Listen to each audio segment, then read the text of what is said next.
Good morning to some and good afternoon to others. My name is Dr. Sidney Freeman Jr., and this is Saturday Soul. We are so elated that you have chosen to spend time with us today talking about our relationships.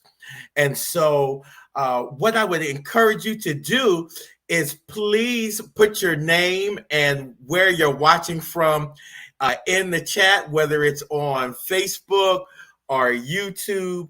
We want to know who you are so we can shout you out. We also would encourage you to share this link with your family and friends. This is going to be an important topic and a special presentation today that you don't want your friends and family to miss. So one of the things that we felt that's been important of this year, meaning the Liberation Movement, the parent organization that sponsors this Saturday Soul program, we thought it was important to have discussions about strengthening Black relationships, whether it be romantic relationships or family as a whole, children. And this presentation, this today is no different. We've asked Dr. Barbara Tobias to come and share her expertise in this area, and we look forward to her sharing her background and knowledge with us. So with that, we want to give you a sense of what grounds the work that we engage in, which is the Black transformation model. So with that, we're going to show you a brief video. The work of the Liberation Movement is grounded in the Black transformation model. We believe that there is a 5-step process that will lead to the advancement of our people. These steps inform all work that we engage in. The first step is decolonization, which we define as the holistic process of letting go of colonial practices, values, and culture, adopting and returning to indigenous ways of knowing and being. In other words, a change of mindset centering African ways of thinking and living. The second step is abolition. We define abolition as being willing to fight injustice and dismantle practices, systems, institutions, and power structures. The third step is revolution. I define revolution as a fundamental change from the status quo that facilitates new ways of knowing, being, and operating. The fourth step is liberation. To be liberated is to be free from forms of spiritual, psychological, and physical oppression and captivity. The last step is sovereignty. When we say sovereignty, we are stating that we will be committed to supporting and/or establishing Black-owned and operated institutions. So, we take seriously Romans chapter 12, verse 2, where it says, "Do not conform to the pattern of this world, but be transformed by the renewing of your mind." Black transformation is our assignment, and we are committed to help liberate our people spiritually, socially, and psychologically through educational initiatives.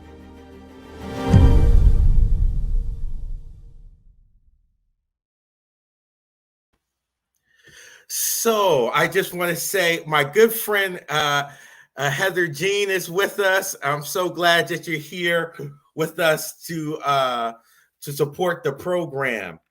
And so with that, we have a special guest. Dr. Barbara Tobias is licensed to practice psychology in Maryland and the District of Columbia. Currently, she maintains a private practice and the Academy for Evolving Relationships, and spends her time with family and friends, her fur babies, and loves traveling and writing. When her name was brought to me, one of the things that we do is do a little bit of vetting, and we have a conversation, and she just blew me away.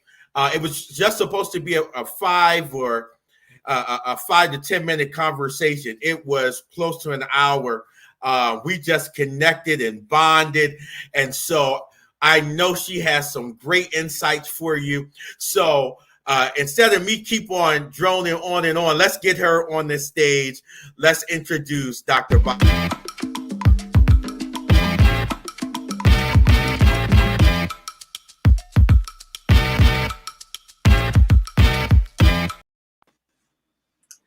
All right, Dr. T, how are you? I am fabulous. How are you? I'm doing wonderful. Good, We good. are so excited to have you and to hear what you have to share with us regarding our relationships. Mhm. Um, and so, just thank you again for your willingness to be with us. You're certainly welcome. Relationships are very important to me. I now that I've done a lot of work, therapeutic work, prayer work, hardship work, I recognize the driving force that has always been in my life has been about family. Now, having said that, with transparency and full disclosure, for those of you who don't know me, I was a preacher's wife for 25 years and was and and really because of this whole process of change that we have not been prepared to deal with. I didn't know how to handle the change process, and neither did my husband, and so we did divorce. um, and I had another marriage, and I learned from that when you are broken, this is not a good time to develop a permanent relationship. So for those of you who know me, my son was murdered and my second husband showed up for me at that time. So you're saying, well, why are you saying that? Well, because relationships are my expertise, they're my passion, they're my calling. And I try to be sure that I show up with full respect for you while honoring what God has called me to do. So if we can go to the first slide, our relationships lost in space. So when you think about Lost in Space, you can tell how old I am because I went back to the 60s. And I remember that there was a show where this family was launched into space to populate another planet. And you'll see when I go to the next slide how subtle socialization and colonization is. If you can go back, please, I wanted to read this scripture. So keep in mind that you cannot take old concepts and put them in new bottles. It will not work. So neither do men put new wine in old bottles, else the bottles break and the wine runneth out, and the bottles perish. But they put new wine into new bottles, and both are preserved. That is an important text because it tells us to expect change. And what used to contain the contents very well, when things change and you put that new wine in old bottles, it creates damage to the bottle and you lose the wine. You can go to the next slide, please. So, what you talk about colonization and colonized thinking, when I think about colonization, I think about a constructed reality. Colonization means that we take over your country, your family, your people, your values, and we take over your mind. So, how are realities constructed? Through implicit socialization. And this is behavior that is caught but not taught. So, an example would be if you're at the beach and you see a little 7-year-old boy going into that cold ocean, and right next to him is a 7-year-old girl. The little girl is shaking and saying, "Oh, it's cold." The little boy has chest up, arms going, knees up, And he's saying, no, it's not cold. He just runs into that water as if it wasn't a very cold temperature. That is implicit socialization. That little boy was not taught, don't shiver and say, oh, when you're going in.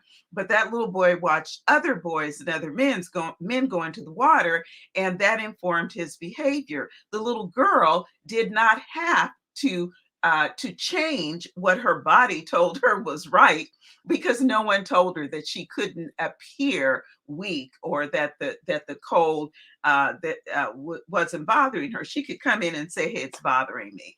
Implicit socialization is very powerful. The next is explicit socialization. And these are the rules that are taught verbally, and they are enforced and reinforced socially. Now there's reality. So perception is reality, but perception is developed because of both implicit and explicit socialization. We have to realize that it isn't always what people say, but it's what people do. We cannot deconstruct what unless we know what has been constructed. So when it comes to relationships, I'm going to really focus on what has been constructed within our Black community. And then I'm going to move into the first step that we need to take in order for us to begin to decolonize our minds, or to deconstruct what has been built. Next slide, please. So this is Lost in Space, and I'm only going to say briefly, when you look at these folks who were going into space, and I watched this as a little girl, that their goal was to colonize another planet. The explicit socialization was conquer, because that's all that Americans do, Europeans do, is conquer. The implicit socialization was gender norms and ethnic homogeneity. So the ethnic homogeneity, you can see they're all white folks, but back in the 60s, I didn't even think about that because my awareness had not been heightened. The other piece that is far more subtle is that the wife who is seated there with the little boy, she's holding on to the little boy, she's actually a doctor, Dr. Maureen Robinson. Her husband is Dr. John Robinson. According to research on this program, they only acknowledged that she had a doctorate at the first show, and it was never mentioned after that. And the only thing that she did was she prepared meals, she tended the garden, helped with light construction, and helped with adding a voice of compassion. So this was an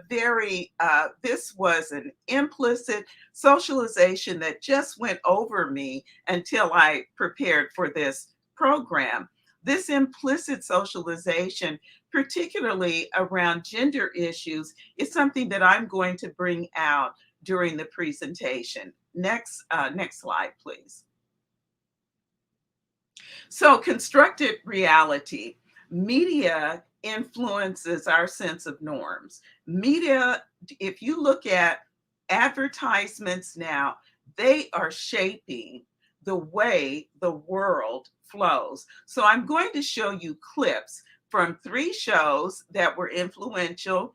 One of them when I was growing up, and the other 2 as I was raising my children. And I'm just going to make some comments about how media influences our sense of norms. So let's start with Leave It to Beaver.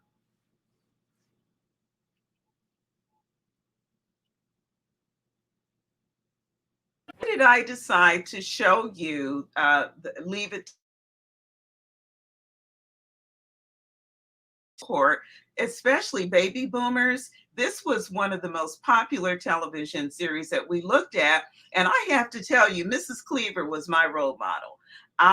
My daughter will laugh and tell her friends, my mother gets up and puts on makeup to clean up the house. So I wanted to be like Mrs. Cleaver. Cooking was important to me. I'm still known for my cooking, and I don't regret any of those things. But I want to really emphasize how media influences our beliefs regarding what is normal and what is abnormal. Once again, there was only one person of color in the entire series that ever showed up on Leave It to Beaver. Those of us who were people of color in the 60s, we didn't notice it because that's all we saw. Let's go to the next slide. Now we're looking at the Brady Bunch. So the Brady Bunch was another show that we enjoyed, but we're talking about socialization and implicit socialization. What the Brady Bunch said was that blended families are actually easy. Now, we know that blended families can be quite a challenge. It also told us, again, homogeneity, ethnic homogeneity, that there was no other culture, there was no other way of being except for these little blonde-headed girls and their blonde-headed mother, and the bunch came together and they were wonderful. And that is a real setup for people to walk into situations that can be quite difficult to move through. Let's go to the next one. That show. 49 years of marriage. Oh, can we stop? Yes. That show continues to be one of my favorites, that particular one. But the point that I want to make here is, first of all, people who are from urban communities will often say, I can't relate to that show. I don't know anybody like that. There are people who will say, who come from the community, much like the Huxtables, they will say, well, that's reality to me. And so when we look at that, the show was inspiring for some, but for some people in our community, they felt that it didn't really address what their needs were, what their life was like. And so I just want you to recognize the influence of media. And it's such an implicit socialization, whether it's internet, radio, television, magazines, newspapers. Media really shapes what we think is attractive, what we think is appropriate. And so if we're going to decolonize our thinking, one of the first places we need to start is with media. Next slide, please.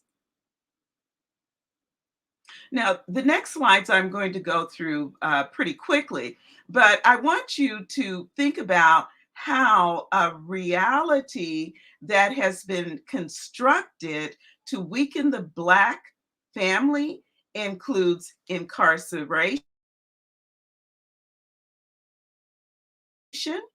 in poverty, and housing. If you look at the way communities are built, they are built intentionally to keep everyone in their place. Next slide, please.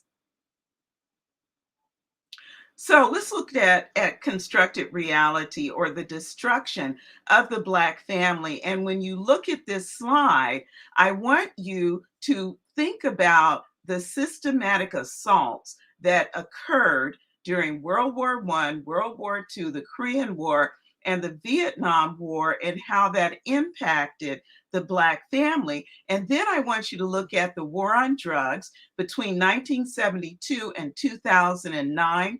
Mass incarceration increased 700%. So if you will just look, remember that this is a percent of never married among men aged 35 and older by race, 1890 to 2010. So remember, we're looking at those who were never married. So when you see that the line is low here, this means that there were more men married from 1890, and then something happened in 1940 where you can see with white men, while there were more white men who were not married, that white and Black men met, with white men decreasing their marriage situation, and Black men decreasing their not being married. And if you look at where that happened, right in 1940, World War II had a serious influence on our families. Let's move further, and I want you to really pay attention because the slide says Black men more likely to be married than white men until 1960. And here's 1960. And if you can look at how this line begins to move up, up, up, and that's basically saying that 30%, nearly 30% of Black men were more likely to have never married in 2010. So this is really something for us to be concerned about, but it isn't just about Black men making the decision not to marry. There are other factors that were happening at the same time. Go to the next slide, please. Next slide. Black women. Let's look at the long-term effect on relationships between Black men and women. Now we're looking at the same concept. Black women more likely were more likely to be married than white women here, beginning in 1890, and then something happens around 1970. Now Black women are the purple line, are less likely to be married. Well, what was going on in 1970? The Vietnam War. Vietnam War changed everything in our community. And then you add to that the war on drugs. Why were we not marrying? It was because our men were recovering from post-traumatic stress disorder. Our men had died in Vietnam, or they were incarcerated. Go to the next slide, please. So this slide is really interesting because if you look, the war on drugs and its effect on Black marriage in the 1980s, when you look at this, is the percent of Black men over 35 years of age never married. So we're looking at it, it's not too bad, but there are bumps that happen at wartime, as we said before. But look at the effect of the war on drugs, war on poverty. War on poverty was when they set up the projects, but the husbands couldn't live with the wives. Then Reagan signs the Sentencing Reform Act, which is the war on drugs that only affected Black men who were using drugs. And look at this spike here. Go to the next slide, please. So when you think about Black marital status, when you look at Blacks, 50% who have never been married, and you break it down, 52% of Black men, 48% of Black women, compared to 34% of the entire US population. Let's go to the next slide.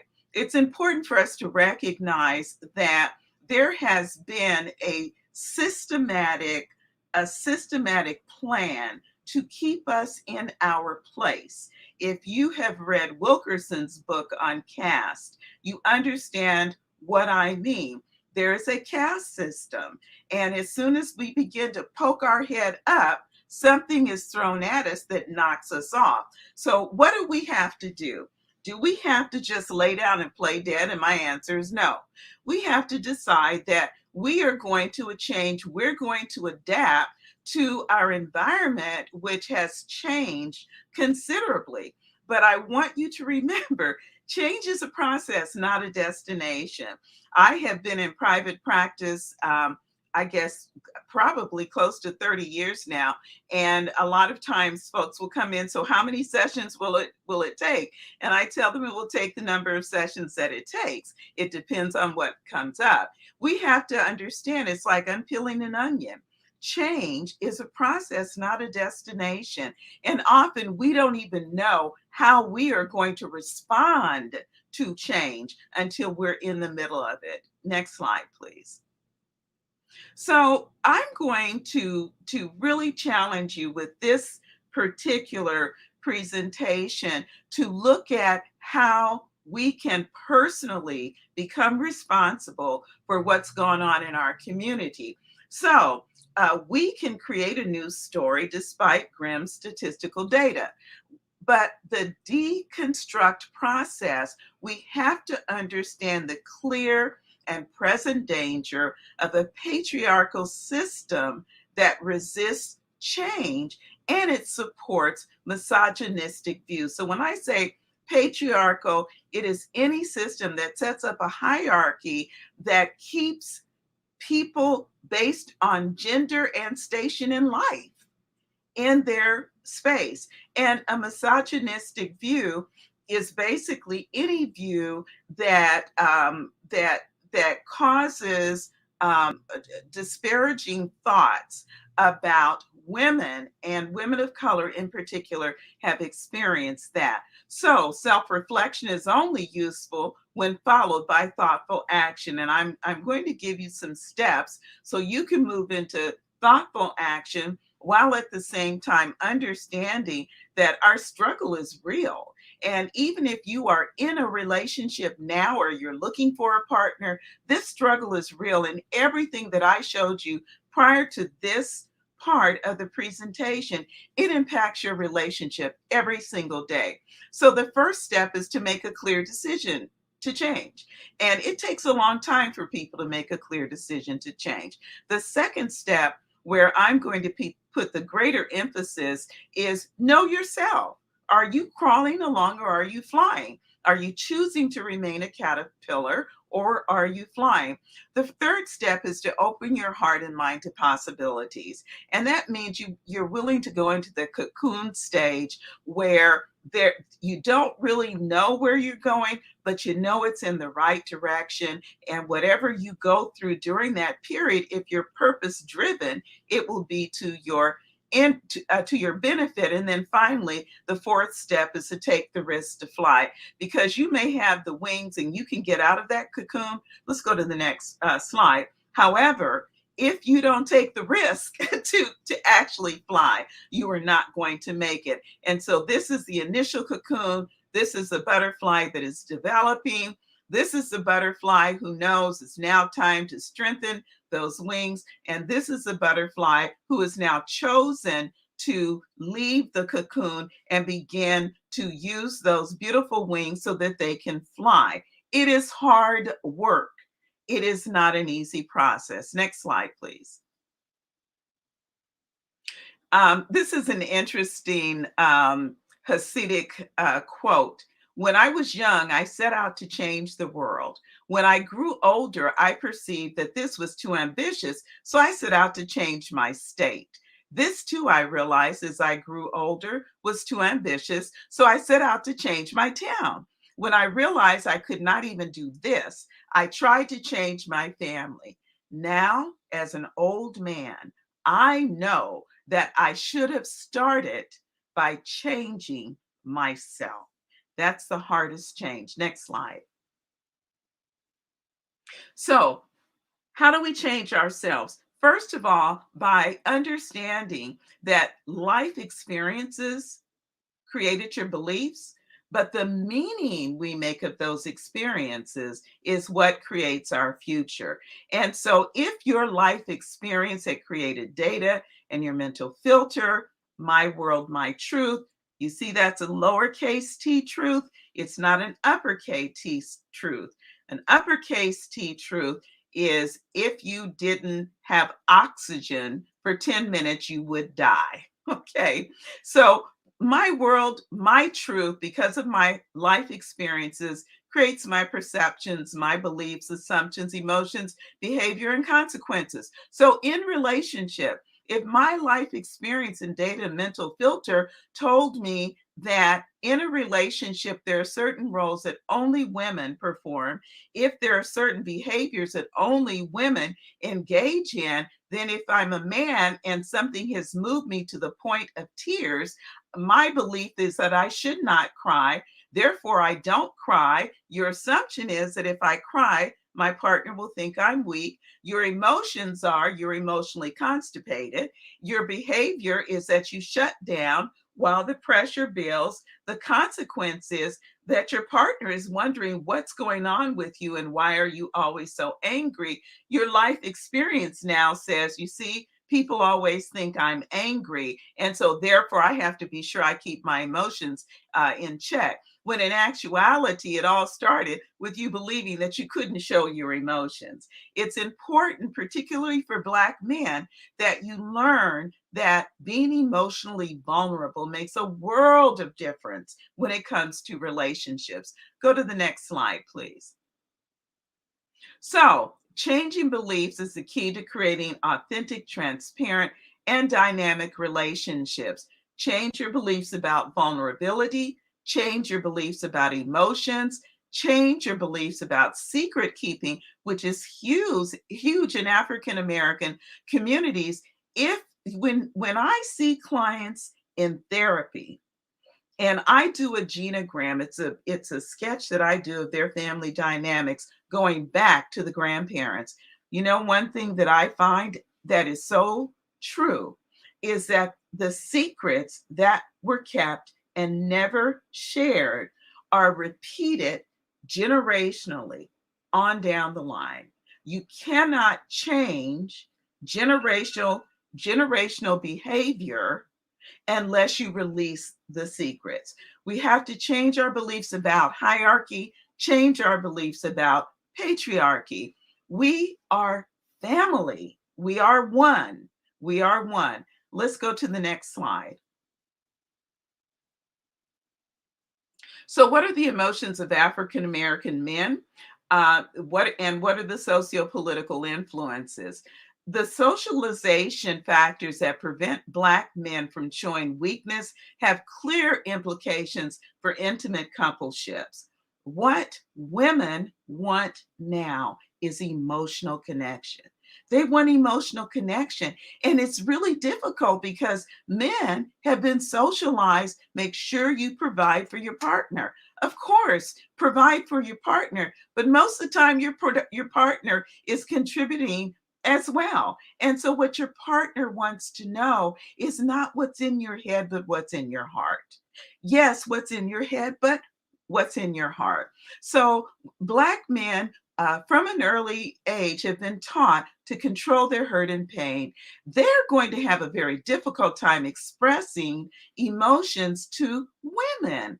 Black men die sooner than we do because they don't share their emotions. If you don't remember anything, the sweet spot for love is vulnerability. Go to the next slide, please, and I'm going to try to hurry it along. So, the emotions of African American men. Why do I have Will Smith on here? The reason why I have Will Smith on here is because I read his book, and when he went up and he slapped the comedian during the Academy Awards, everyone was looking at him like, has he lost his mind? Actually, when I looked at that, all I could remember was that when I read his book, he said his father used to beat his mother up. And what he remembered was seeing his father do that, and he wanted to stop it, but I don't know if he tried and his father hit him. He went into his room and closed the door, and he felt weak. And that stayed with him for the rest of his life. If you look at that Academy Award situation with Jade and everything that happened, you will see that they're both laughing. And then she says something to him. He gets up immediately and he goes and he slaps Chris Rock. That was not about Chris Rock. That was about Will Smith and his family of origin issues. Manhood is defined through a man's ability to perform well in all areas of life, including relationships. So as soon as he saw that his wife was troubled by that joke, he went into action. But the action was not the appropriate action for the time. When you are emotionally constipated, it can come out at any time. Let's go to the next slide very quickly.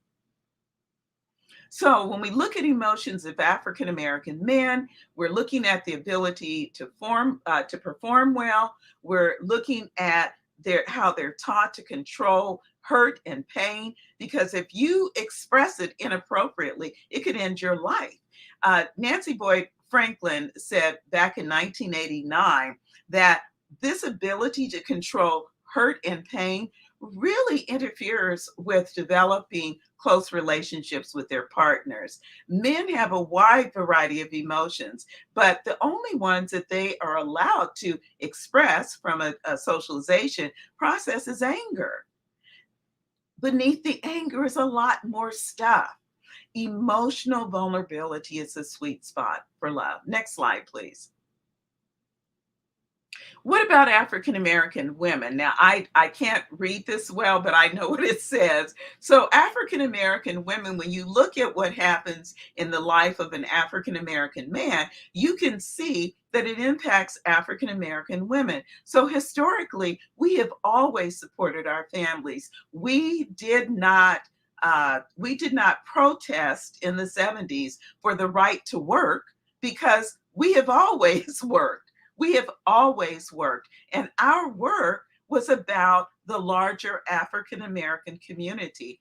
You look at any of the Black organizations, Civil Rights Movement, SNCC, Black Panthers, there were always women who served as the backbone of those organizations. Look at your Black churches. They would not exist without Black women. But I have to tell you that within these organizations, Black women are often punished for the way that they have developed and grown. Go to the next slide, please. So we look at glass ceilings and everything that has existed that have stood in the way of many of our men being able to reach their full potential. However, when that was happening, Black women were continuing to go to school, were continuing to take care of the family. And the concept is that we would do this interdependently. So it wasn't about me and you, it was about us together. But the implicit outcome is that Black women have been said to emasculate Black men. Now, there are Black women that can be rough, I'm going to tell you, and I work with Black women as hard as I do with Black men. But I think that we have to look at this whole thing of relationships and recognize that the historical model of relationships with rigid gender roles, it doesn't work any longer. Go to the next slide. So what's the outcome of the socialization process within culture? When you see this sign, you say we revolt simply because for many reasons, we can no longer breathe. We can no longer breathe. Well, within culture, many times we can no longer breathe. When we are not functioning in an interdependent fashion, issues of control, power, and trust interfere with emotional intimacy between African American men and women. This is a new day. You cannot pour new concepts into an old vessel. Next slide, please. So the outcome of socialization process, as Michelle Obama says, Black girls rock. Yes, we rock, but we rock when it's us. We rock best when it's us. Black women want to be with Black men. And if you look at the research, Black women are the last ones who date outside of the race. So it's important that we begin to adjust our thinking. Black women, take it out of your language when you're talking to a brother saying you need to man up. He is a man. What else can he be but a man?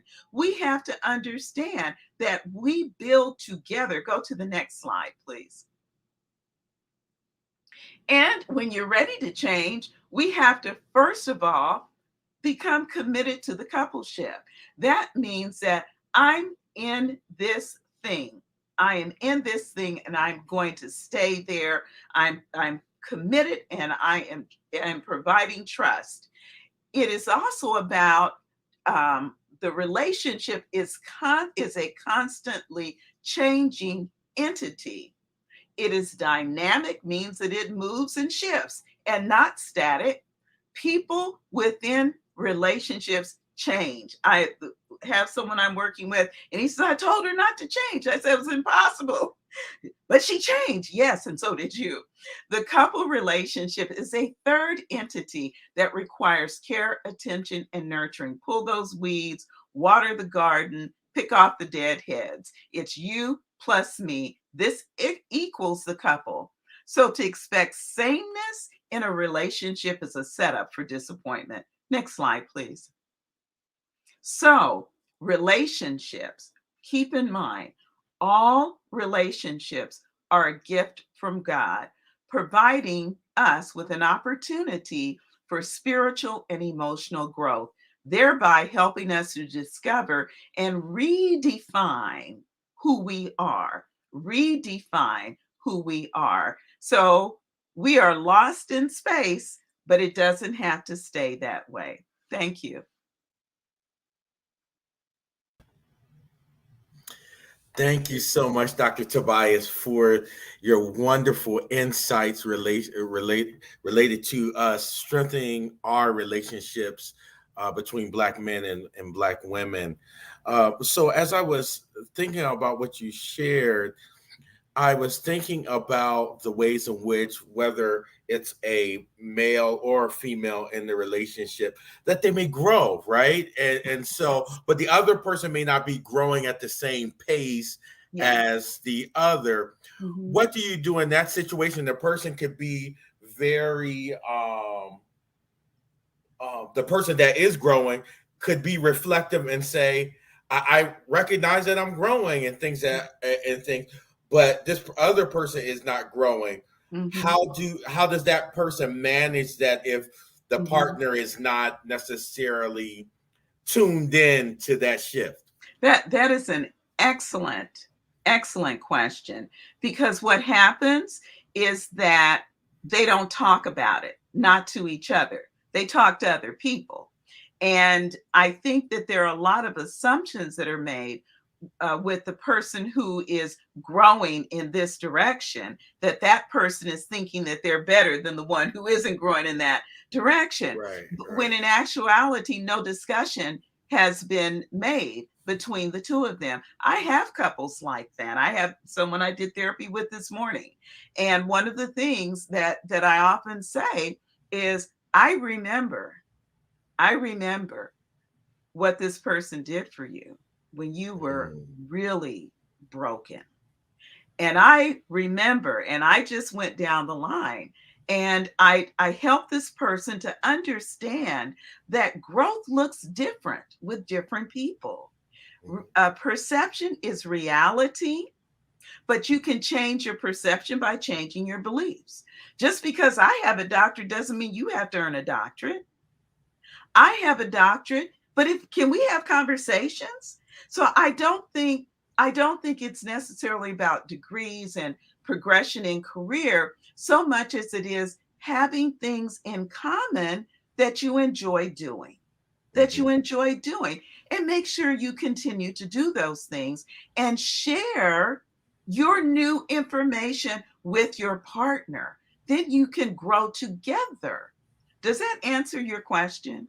It does, because I think that in particular, this we're just coming out of a pandemic. People are shifting and changing, right? There's different Yes. elements of their personality that only came out During COVID. since the pandemic, right? And Yes. so people, and so so partners are trying to, they want to stay together, all those kinds of things, but they're trying to navigate the changes in themselves and the changes in their partner. And so Yes. that's something that is I think important, especially in the Black community, where you often see us pit against each other versus an encouragement for us to support one another in a an integrated way. Yeah, I absolutely agree. COVID forced everybody to go into that retirement phase where when they retire and the wives say, I wish he'd go somewhere. And the men would say, I told so and so I was going to go help him do something. You don't know each other well because you haven't spent that much time with one another. So it goes back to the pillars of commitment and trust that John and Julie Gottman talk about that really are the pillars for a strong relationship house. If you are committed to your relationship and committed to your partner, when you hit a bump, that is not time to bail. I have worked with couples where there have been serial affairs. That means one after another, okay? And they come to me and we work that thing through because when the partner realizes this is learned behavior from going back to grandparents, learned behavior, you can change anytime you decide you want to change. So that is an excellent question. And the key response is talk to your partner. Talk. Wonderful. So we're getting close to the end, but you just mentioned John and Julie Gottman. Could you talk about any resources that individuals that are watching this program and people that may watch the rebroadcast that they can access that will help them along this growth journey? Yes, there are two books that I recommend for couples. One is Harville Hendrix, Getting the Love You Want. And he is a psychologist and his wife is a therapist. And he was studying to get, I think he has a DM, a doctor or MDiv in ministry. But Gottman's material is very, very good and very healing. I'm sorry, Hendrix, Harville Hendrix and Helen Hunt, Getting the Love You Want. The other is John and Julie Gottman. Any of their work is good. I've gone through their training. There's another resource that I use very heavily in my practice, and it's called the Enneagram. And because I believe that there needs to be a deep spiritual focus in the work that we do. And with the Enneagram, the focus is on how am I showing up, not how are you showing up. And then finally, of course, I have the Academy for Evolving Relationships, and we're halfway through the 11th class. And the profound change that I have seen, and that the testimonies that you'll see on my website, it's amazing. And that is a God-led endeavor that started in 1993 with my dissertation and because of my own experience. So with that, we have on the screen, you can see on the ticker at the bottom where we can reach Dr. Tobias. And if we could also put on the ticker her website, and so those in the audience may be able to access her website and learn a little bit more about ways in which to engage her materials. I want to say thank you so much, Dr. T, for being with us.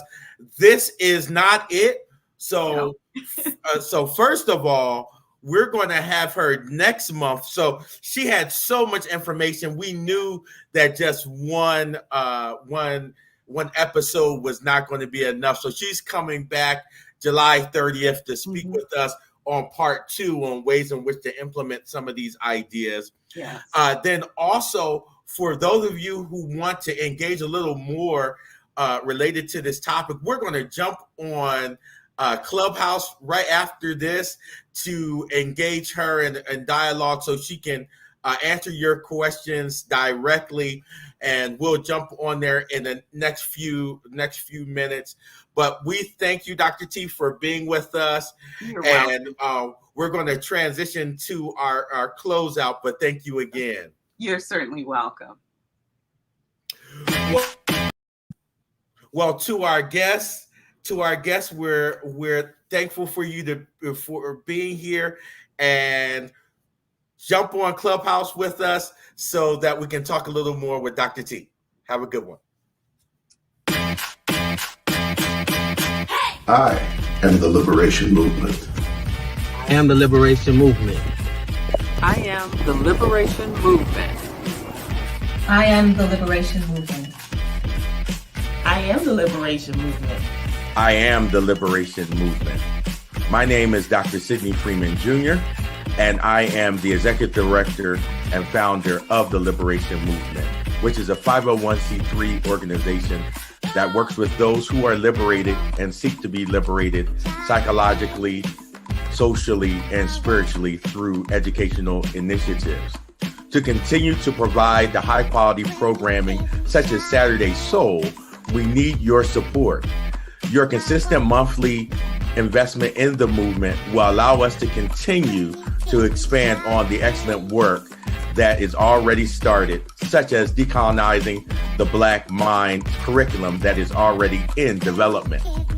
So your gifts of any size via Cash App, Venmo, or PayPal would be a blessing to the advancement of this ministry. Thank you in advance for supporting and joining the Liberation Movement. Please remember to join Sydney, me, and our special guest today on Clubhouse at 2 p.m. Eastern Standard Time so we can dive deeper into today's topic. See you soon.